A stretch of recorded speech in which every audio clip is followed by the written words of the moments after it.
The dismissed oracle. The massive crystal spires of Nexus Prime stretched toward the purple-tinted sky like frozen lightning. Ambassador Elena Vasquez stepped off the transport shuttle, her simple gray uniform a stark contrast to the elaborate robes and exotic forms of the alien diplomats surrounding her. The air hummed with translation fields and the low murmur of 1,000 different languages being converted into understanding. Elena clutched the data pad containing humanity's most important message. After 3 years of desperate research, Earth's scientists had discovered something that would change everything. The problem was getting anyone to listen. The Galactic Assembly Hall rose before her like a mountain of living light. Crystalline walls pulsed with bioluminescent patterns, while gravity fields allowed beings of different physiologies to navigate the same space. Elena had been here twice before, each time leaving with polite dismissals and empty promises. Today felt different. Today, the fate of entire worlds hung in the balance. Inside the Great Chamber, representatives from 47 species took their positions. The Zephyrians floated in their energy bubbles, their gaseous forms shifting between colors that humans had no names for. The Korthek delegation stomped in on their 6 legs, their chitinous armor gleaming under the artificial suns. The Veltar glided silently to their section, their serpentine bodies coiling around specially designed perches. At the center of it all sat High Chancellor Zephyros, a being of pure crystal whose faceted form reflected light in patterns that hurt human eyes to follow. He had ruled the assembly for over 2 centuries, making him ancient by most species' standards, but barely middle-aged by his own.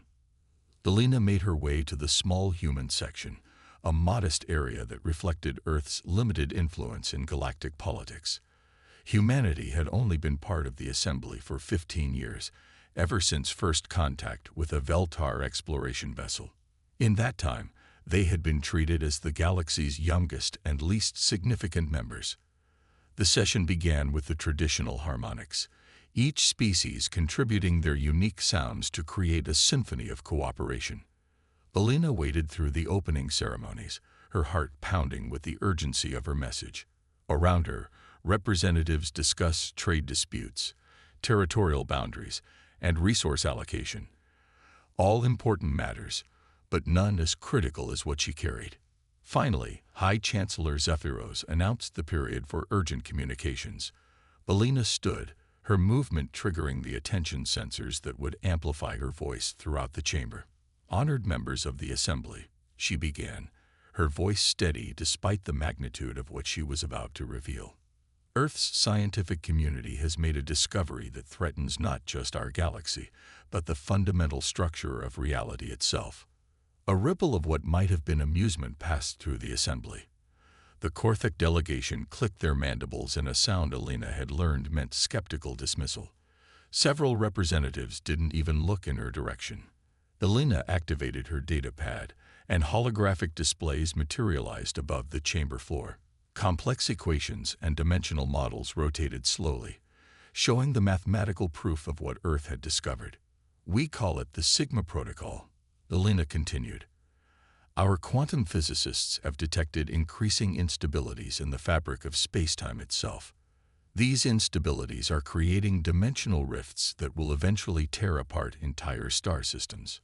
The displays showed simulations of how these rifts would spread, consuming worlds and leaving nothing but void in their wake. The mathematics were elegant and terrifying in their precision. High Chancellor Zephyros leaned forward, his crystalline form refracting the holographic light into rainbow patterns. Ambassador Vasquez, while we appreciate Earth's enthusiasm for scientific discovery, perhaps you should leave such complex matters to species with more advanced civilizations. Laughter echoed through the chamber. The Veltar representative, a creature whose scaled hide shimmered with bioluminescent patches, spoke in a voice like distant thunder. The humans have been part of our community for barely a cosmic moment. Do they truly believe they have discovered something that has escaped our notice for millennia? Elena felt heat rise in her cheeks, but she pressed on. Respectfully, Chancellor, this isn't about the age of our civilization. This is about physics. The dimensional barriers are weakening at an exponential rate. According to our calculations, the first major rifts will begin appearing within 6 standard months. Commander Thex of the Reptilian Defense Corps stood, his massive form towering over most other representatives. His voice carried the authority of someone who had fought in the Galactic Wars. Even if we accepted these human predictions, what exactly are they proposing we do about it? Their technology is centuries behind ours. Elena took a deep breath. This was the moment she had prepared for. Earth has developed quantum stabilization technology. We've successfully created localized fields that can reinforce dimensional barriers. With the assembly's support, we can deploy these stabilizers throughout the galaxy. The chamber erupted in what various species expressed as laughter. The sound was a cacophony of clicks, hisses, harmonic vibrations, and electromagnetic pulses that the translation fields could barely process. High Chancellor Zephyros raised a crystalline appendage, and silence fell. Ambassador Vasquez, you must understand our position. Humanity requests that the entire Galactic Assembly mobilize resources based on predictions from a species that has only recently achieved faster-than-light travel. Your own homeworld still suffers from primitive conflicts and environmental instability. Elena's jaw clenched. The Chancellor wasn't wrong about Earth's problems, but they were irrelevant to the cosmic threat they faced. Chancellor, I'm not asking you to take our word alone. Send your own scientists to verify our findings. The evidence is overwhelming. We have already reviewed your data, announced Dr. Quellen, the Assembly's chief science advisor, a being whose tentacled form pulsed with bioluminescent patterns that indicated deep thought. While your mathematics are adequate for a developing species, they fail to account for quantum resonance factors that any advanced civilization would consider basic knowledge. Elena felt her last hope slipping away. She had spent months preparing for every possible objection, but she hadn't anticipated such complete dismissal. Around the chamber, representatives were already turning their attention to other matters. Please, she said, her voice carrying across the vast space. I'm not asking you to believe in human superiority. I'm asking you to consider the possibility that sometimes fresh perspectives can see what experience overlooks. Earth may be young, but our scientists approach this problem without preconceptions about what should or shouldn't be possible. The Zephyrian delegate, a being of pure energy contained within a humanoid force field, spoke in harmonics that registered as barely controlled disdain. Perhaps that is precisely the problem, Ambassador. Wisdom comes with age and experience. Your species lacks both. High Chancellor Zephyros called for a formal vote on whether to investigate Earth's claims further. Elena watched with growing dread as the results appeared on the chamber's display systems. 44 votes against investigation, 2 abstentions, 1 vote in favor. The single supporting vote had come from the Alterian delegate, a species known for their cautious approach to all matters. Even they had qualified their support with requests for extensive preliminary studies that would take years to complete. Elena stood in the silence that followed, the weight of 47 worlds' dismissal settling on her shoulders. She looked around the chamber one final time, memorizing the faces and forms of beings who might have just doomed themselves through arrogance. I understand your decision, she said quietly, but when the rifts begin to appear, remember that Earth offered to help. Remember that we warned you while there was still time to act. As Elena gathered her materials and prepared to leave, she activated a secure communication link to Earth. The message was brief and coded, but its meaning was clear. The Assembly had rejected their warning. It was time to implement Protocol 7. Back on Earth, in a hidden facility beneath the Canadian Rockies, Dr. Sarah Chen received Elena's message. She looked around the laboratory where the galaxy's most advanced quantum stabilization technology hummed quietly in its containment fields. For months, Earth's scientists had been preparing for this possibility. They didn't listen, Dr. Chen announced to her team. Begin full-scale production immediately. We're going to save this galaxy whether they want us to or not. In the depths of space, invisible to all known detection methods, the first dimensional rifts were already beginning to form. The countdown to galactic catastrophe had begun, and only one species was prepared for what was coming. Elena's final transmission from Nexus Prime was simple. The assembly has been warned. Their blood is not on our hands. Begin Phase 2. The Shattered Realms. 6 months after the Galactic Assembly dismissed Earth's warning, the first rift tore through the heart of the Crystalline Empire's capital world. High Chancellor Zephyros was in his private chambers when reality itself began to unravel around him. The dimensional tear started as a hairline crack in space, no larger than a child's finger. But within seconds, it expanded into a gaping wound in the fabric of existence. Through the rift, Zephyros could see nothing, not darkness, but true nothingness that hurt to perceive. The void began consuming everything it touched, erasing matter and energy as if they had never existed. Emergency alarms shrieked throughout the Crystal City as more rifts appeared. Buildings that had stood for millennia simply ceased to exist where the tears passed through them. Zephyros's crystalline form blazed with panicked light patterns as he realized the horrifying truth. The humans had been right. Across the galaxy, similar scenes played out on world after world. The Veltar homeworld experienced 17 rifts simultaneously, each one growing larger by the hour. Their magnificent underwater cities became tombs as dimensional instability turned oceans into cascading streams of nothingness. The serpentine beings who had ruled the galactic trade routes for centuries watched helplessly as their civilization dissolved. On Korthik Prime, the insectoid warriors who had never known defeat found themselves facing an enemy they couldn't fight. Their advanced weapons passed harmlessly through the rifts, while the void consumed their underground hive cities. Commander Thex, who had mocked human warnings just months earlier, stood on the surface of his dying world and wondered if his people had any chance of survival. The Galactic Assembly called an emergency session, but Nexus Prime itself was under threat.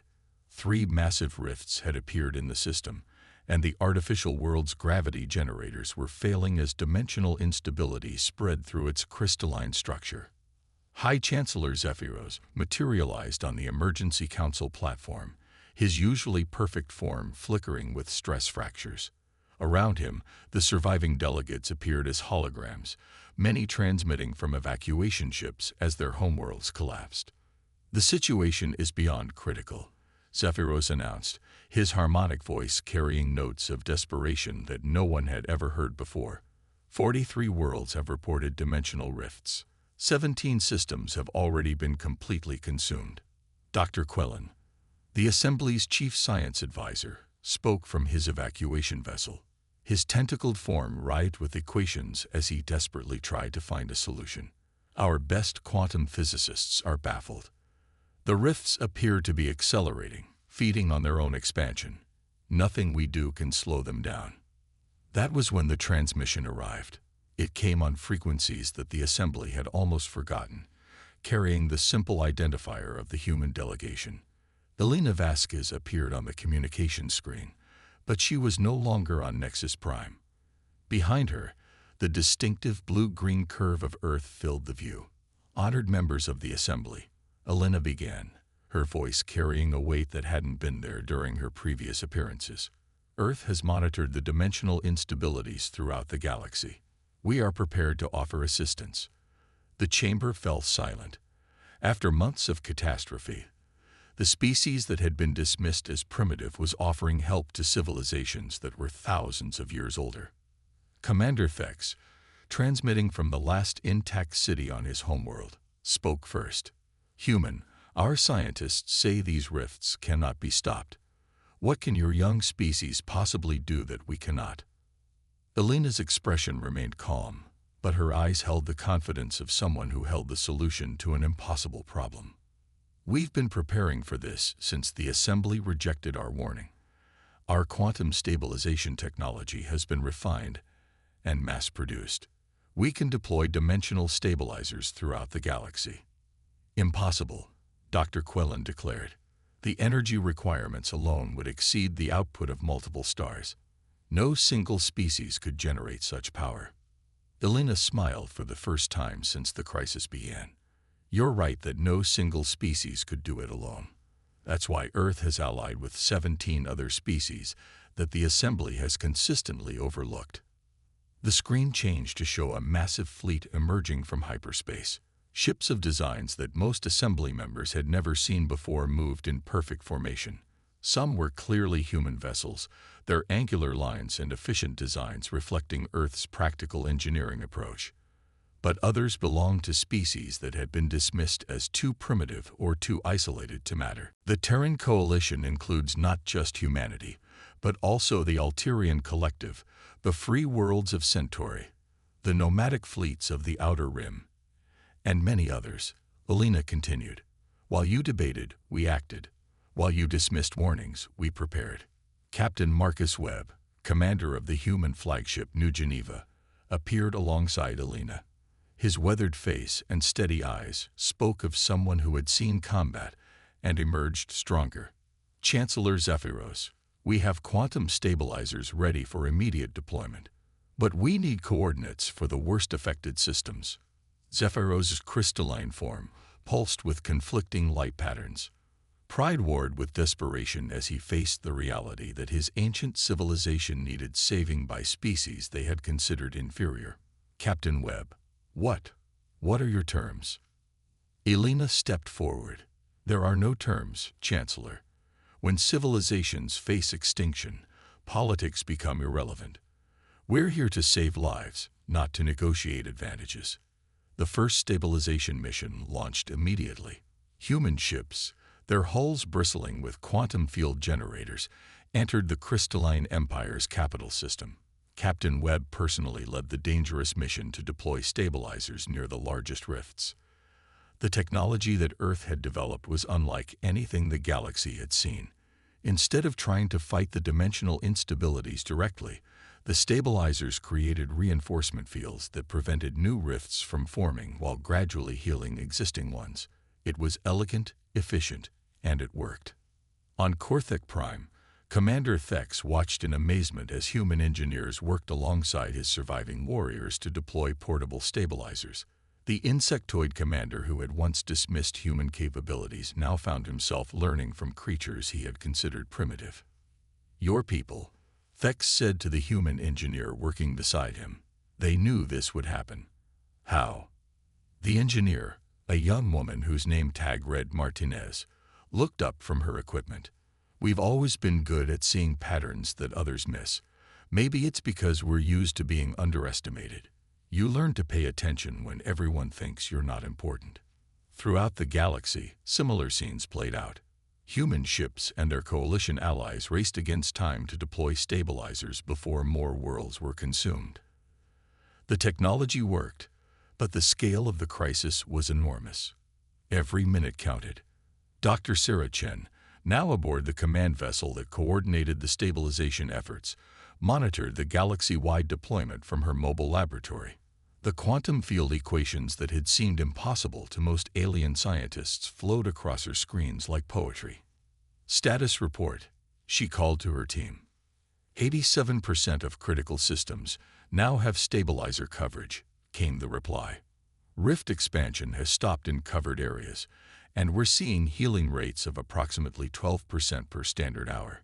On Nexus Prime, High Chancellor Zephyros stood in his restored chambers, looking out at a sky that was no longer torn by dimensional wounds. The human coalition had saved not just his world, but his entire civilization. When Elena Vasquez returned to the assembly hall, the reception was very different from her previous visits. Representatives from dozens of species rose as she entered, their various forms of respect creating a symphony of honor that the translation fields could barely process. Ambassador Vasquez, Zephyros began, his crystalline voice carrying harmonics of gratitude and humility. The Assembly owes humanity and its coalition allies a debt that cannot be measured. We were wrong to dismiss your warnings. We were wrong to underestimate your capabilities. Elena took her place at what was no longer the small human section. The coalition allies now occupied a significant portion of the chamber, reflecting their new status in galactic politics. Chancellor, Elena replied, there's no debt between species working together for survival. But there are lessons to be learned. age and experience are valuable, that they shouldn't blind us to new ideas. Sometimes the youngest voice in the room has the most important thing to say. The Assembly voted unanimously to establish the Galactic Early Warning Network, with Earth serving as the primary monitoring station. Human quantum technology would be shared freely with all species, and the Coalition allies would have permanent representation in all major decisions. As Elena concluded her address to the transformed Assembly, she reflected on how dramatically the galaxy had changed. Species that had once looked down on humanity now sought their partnership. Technologies that had been dismissed as primitive were now saving civilizations. The dimensional rifts were healing, but the old galaxy was gone forever. In its place was something new, something built on cooperation rather than hierarchy, on merit rather than age. Humanity had not just saved the galaxy, they had transformed it. In the depths of space where the first rifts had appeared, quantum stabilizers hummed quietly, their human-designed fields keeping reality intact. The galaxy would remember this crisis, and it would remember who had been ready when the call came. The age of human influence had begun, not through conquest or intimidation, but through preparation, courage, and an unwavering commitment to do what was right, even when no one was listening. The dismissed oracle had become the galaxy's salvation, and the universe would never be the same.